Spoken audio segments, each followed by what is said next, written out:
ಹೋಳಿಗೆ ಮಾವಿನ ಹಣ್ಣು ಸಿಕರ್ನಿ ದೇವ್ರಿಗೆ ನೈವೇದ್ಯ ಇಡಬೇಕು. ಈಗ ಫಸ್ಟ್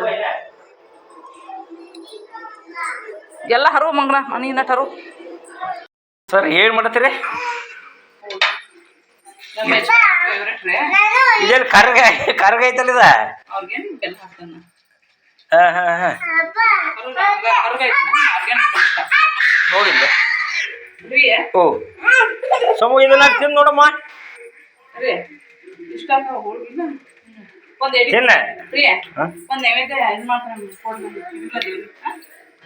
ನೈವೇದ್ಯ ವಾ ವಾ ಸೂಪರ್ ಹೋಳಿಗೆ.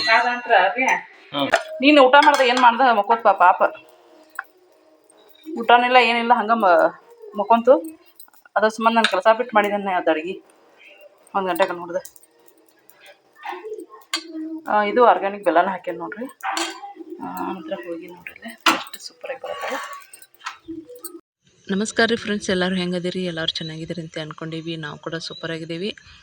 ಇವತ್ತಿನ ವಿಷಯಕ್ಕೆ ಎಲ್ಲರೂ ನಗ್ತೀರಿ. ಯಾಕಂತಂದ್ರೆ ನಾನು ಇವತ್ತು ಅಂದ್ರೆ ಮನೆಗೆ ಇದ್ರ ದಿವ್ಸ ರೀ ಗುರುವಾರ ದಿವಸ ಹೋಳ್ಗೆ ಮಾಡೀನಿ ರೀ. ಆದ್ರೆ ನಾನು ಖಾರ ಹುಣ್ಣಿಮೆ ಐತಂತೆ ಬೆಳೆ ಹಾಕಿದ್ದಾನೆ. ಯೂಸಲಾಗಿ ನಾವು ಖಾರ ಹುಣ್ಣಿಮೆಗೆ ಹೋಳ್ಗೆ ಮಾಡಿ ಅಥವಾ ಕಡುಬು ಮಾಡಿ ಮನೆಯೊಳಗೆ ಇದು ಮಾಡ್ಕೊಂಡು ಮತ್ತು ದ್ಯಾಮಮ್ಮ ದುರ್ಗಮ್ಮ ಉಡಿ ತುಂಬ್ತೇವೆ ರೀ. ನಮ್ಮ ಕಡೆ ಪದ್ಧತಿ ಐತ್ರಿ ಈ ಕಡೆ. ನಾನು ಮತ್ತು ಇನ್ನು ಕಡುಬು ಇದು ಮಾಡಿರಾತ ಅಥವಾ ಹೋಳ್ಗಿನ ಮಾಡಿರಾತ ಅಂತ ಬೆಳೆ ಹಾಕ್ಯಾನು. ಆದ್ರೆ ಅವತ್ತು ಆಗಿ ಹುಣ್ಣಿಮೆಗೆ ಇದ್ರದ ಯಜಮಾನ್ರು ನಗಾಕತ್ತರ ಇರಾತವ್ರು ಮಾಡೇನೆ ಮತ್ತು ಹೆಂಗಾರು ಅಂಥೇಳಿ ಮತ್ತು ಹೋಳ್ಗೆ ಮಾಡೀನಿ ರೀ. ನಾನು ಮಾಡಿರೋ ಎಷ್ಟು ಅಂದ್ರೆ ಒಂದು 1.5 ಗ್ಲಾಸ್ 1 ಗ್ಲಾಸ್ ಅಷ್ಟು ಹಾಕಿರ್ತಾನೆ ರೀ. ಅಜ್ಜಿ ಇದ್ರೆ ಜಾಸ್ತಿ ಬೇಳೆ ಹಾಕಿರ್ತಾನೆ, ಅವ್ರಿಲ್ಲ ಅನ್ಕೊಳ್ಳೋದು ಇಬ್ರಿಗೆ ಆಗುವಷ್ಟು ಹಾಕ್ಯಾನು. ಹಂಗಂದ್ರೆ ಲಾಗ್ ನೋಡ್ಕೊಂಬರ್ರಿ ಹೆಂಗಿತ್ತು ಅಂತೇಳಿ ಸಪೋರ್ಟ್ ಮಾಡಿರಿ. ಅದೇ ರೀತಿ ರೀ ನಾ ಹೋಳ್ಗೆ ಮಾಡುವಾಗ ಒಮ್ಮೆ ಹಿಟ್ಟನ್ನು ರೀ ಅಂದ್ರೆ ಮೈದಾಯಿಂದ ಹಿಟ್ಟು ಜಾಸ್ತಿ ಹೋಳ್ಗೆ ಮಾಡ್ತಾರೆ. ಮೈದಾಯಿಂದ ಬಿಟ್ಟು ನೀವು ಹೋಳ್ಗೆ ಹಿಟ್ಟಿಲ್ಲ ತೊಗೊಂಬಂದು ನೋಡಿರಿ, ಮಸ್ತ್ ಆಗುತ್ತೆ ಹೋಳ್ಗೆ ರೀ. ಅದೇ ರೀತಿ ಹಣ್ಣುಗಳು ಆರ್ಗ್ಯಾನಿಕ್ ರೀಪ. ಇವನ್ನ ನೀರಾಗ ಹಾಕಿ ಅಂದರೆ ಒಂದು ಬುಟ್ಟೆ ನೀರು ಹಾಕಿ ಹಣ್ಣನ್ನು ಹಾಕಿರ ಅವು ಮುಳುಗಬೇಕು, ಅಂದ್ರೆ ಅವು ಪ್ಯೂರ್ ಇದ್ದಂಗೆ. ನಾನು ಒಂದೆರಡು ಹಂಗೆ ಚೆಕ್ ಮಾಡಿ ನೋಡೀನಿ ರೀ.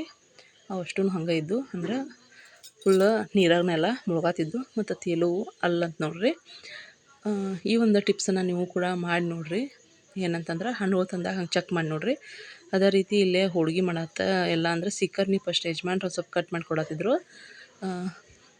ಆನಂತರ ನಾನು ಹೋಳ್ಗೆ ಮಾಡೋಕೆ ಸ್ಟಾರ್ಟ್ ಆಯ್ತು ನೋಡ್ರಿ. ಸರ್ ಏನು ಮಾಡತ್ತೀರಿ? ಇದೇನು ಕರ್ಗ ಐತಲ್ಲ ಇದ? ಹಾಂ ಹಾಂ ಹಾಂ ನೋಡಿಲ್ಲ. ಓ ಸಮೂ ಇದನ್ನ ತಿಂದು ನೋಡಮ್ಮ.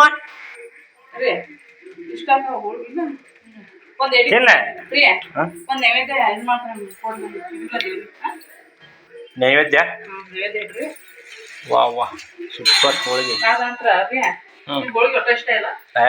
ತುಂಬ ಇಷ್ಟ. ಹೋಳಿಗೆ ಅಂದ್ರೆ ನಮ್ಮ ಅಪ್ಪಗೂ ಇಷ್ಟ, ನನಗೂ ಇಷ್ಟ. ನಮ್ಮ ಅಪ್ಪಾಗ ಏನಂತಾರಂದ್ರೆ ಬೆಲ್ಲದ ಬೇಳೆ ಬಸಪ್ಪ ಅಂತಾರೆ ನಮ್ಮ ಅಪ್ಪ. ಅಂದ್ರೆ ಬ್ಯಾಳಿ ಬೆಲ್ಲ ಹಾಕಿ ಕುದಿಸಿದ್ದು ಹುಗ್ಗಿ ಮಾಡ್ತಾರಲ್ಲ, ಹಾಂ ಹಾಂ ಅದನ್ನು ಇದು ಮಾಡ್ತಿದ್ದೆ. ಬೆಲ್ಲದ ಬೇಳೆ ಬಸಪ್ಪ ಅಂತಾರೆ ನಮ್ಮ ಅಪ್ಪ. ಹಾಂ ತಿಂತಿದ್ದು ನಾವು. ಸ್ವೀಟ್ ಭಾಳ ನಮ್ಮಪ್ಪ. ಯಾರು ಕಡಿಮೆ ನಮ್ಮಪ್ಪ ನಂಗಲ್ಲ. ಸಪ್ಪನ್ ಚಾ ಕುಡಿಯತನ್ನ ಈಗ ರೀ. ನೈವೇದ್ಯ ಹಿಡಿತೀರಿ ಹಂಗಾರ? ಹಾಂ ರೀ, ನೈವೇದ್ಯ ಹಿಡಿತೀರಿ ರೀ? ಬಾಯ್ತು ಮಕ್ಕೋತದ ಬಾ ಸಮೂಹ ಅದ. ನೀನು ಊಟ ಮಾಡ್ದೆ ಏನು ಮಾಡ್ದೆ ಮಕ್ಕೋತ್ ಪಾಪ ಊಟನಿಲ್ಲ ಏನಿಲ್ಲ ಹಂಗೆ ಮಕ್ಕೊಂತು. ಅದ್ರ ಸಂಬಂಧ ನಾನು ಕೆಲಸ ಬಿಟ್ಟು ಮಾಡಿದ್ದೇನೆ ಅದು ಅಡ್ಗೆ 1 ಗಂಟೆಗೆ ನೋಡಿದೆ. ಇದು ಆರ್ಗ್ಯಾನಿಕ್ ಬೆಲ್ಲನ ಹಾಕ್ಯಾನ ನೋಡ್ರಿ. ನಂತರ ಹೋಗಿ ನೋಡ್ರಿ ಎಷ್ಟು ಸೂಪರಾಗಿ ಬರುತ್ತೆ.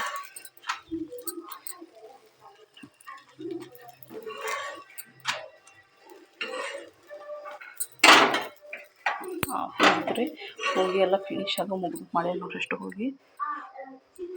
ನಂತರ ಇಲ್ಲಿ ಅನ್ನ ಐತಿ. ನೀವು ದೇವ್ರ ಅದಾನಂತೆ ನಂಬ್ರಿ, ಯಾವುದೇ ಒಂದು ದೇವ್ರ ನಂಬ್ರಿ ನೀವು. ಏನಂತಂದ್ರೆ ಇದ್ರ ಅಂತೇಳಿ. ಮತ್ತು ನಾ ಹೋಳ್ಗೆ ಮನೆ ಮಾಡಿನೇ ಆಗಿದ್ದು ರೀ ತೊಳೆದು ಸೋಪ್ ಹಚ್ಚಿ ತೊಳೆದು ಇಟ್ಬಿಡ್ತಾನೆ. ಯಾಕಂದ್ರೆ ಇರಿವಿ ಆತು ನನ್ನ ಆತು ಜಿಗಿ ಅದು ಆಗೋದಿಲ್ಲ ರೀ. ಅದಕ್ಕೆ ಚೆನ್ನಾಗಿ ಬಾಂಡೆ ತೊಳೆದು ಇಟ್ಟೈತಿ. ಆಮೇಲೆ ಊಟ ಆದ್ಮೇಲೆಲ್ಲ ಬಾಂಡೆ ತೊಳಿತೀನಿ ನೋಡಿರಿ. ಫಸ್ಟ್ ಈಗ ನೈವೇದ್ಯ ಹಿಡಿದು ಬರ್ತೇನೆ. ಹೋಳಿಗೆ ಮಾವಿನ ಹಣ್ಣು ಸಿಕರ್ನಿ ದೇವ್ರಿಗೆ ನೈವೇದ್ಯ ಇಡಬೇಕು. ಈಗ ಫಸ್ಟ್ ಎಲ್ಲ ಹರೋ ಮಂಗ್ಳ ಮನೆಯಿಂದ ಹರೋ. ನೋಡಿರಲ್ರಿ ಫ್ರೆಂಡ್ಸ್ ಇವತ್ತಿನ ಲಾಗ್ ಹೆಂಗಿತ್ತು ಅಂತೇಳಿ. ಈ ಒಂದು ಲಾಗ್ ನಿಮ್ಗೆ ಇಷ್ಟ ಆದರೆ ಪ್ಲೀಸ್ ನಮ್ಮ ಚಾನಲ್ನ ಸಬ್ಸ್ಕ್ರೈಬ್ ಮಾಡ್ಕೊರಿ. ಮತ್ತು ಹೋಳಿಗೆ ರೆಸಿಪಿಯನ್ನು ಫುಲ್ ಯಾವ ರೀತಿ ಮಾಡೋದು ಅನ್ನೋದನ್ನು ಮುಂದಿನ ಲಾಗ್ನಾಗ ಹಾಕ್ತೇನೆ. ಮತ್ತು ಎಲ್ಲರಿಗೂ ಈ ಲಾಗ್ ಇಷ್ಟ ಆದರೆ ಪ್ಲೀಸ್ ನಮ್ಮ ಚಾನಲ್ನ ಸಬ್ಸ್ಕ್ರೈಬ್ ಮಾಡ್ಕೊರಿ. ನಮಸ್ಕಾರ ರೀ ಎಲ್ಲರಿಗೂ.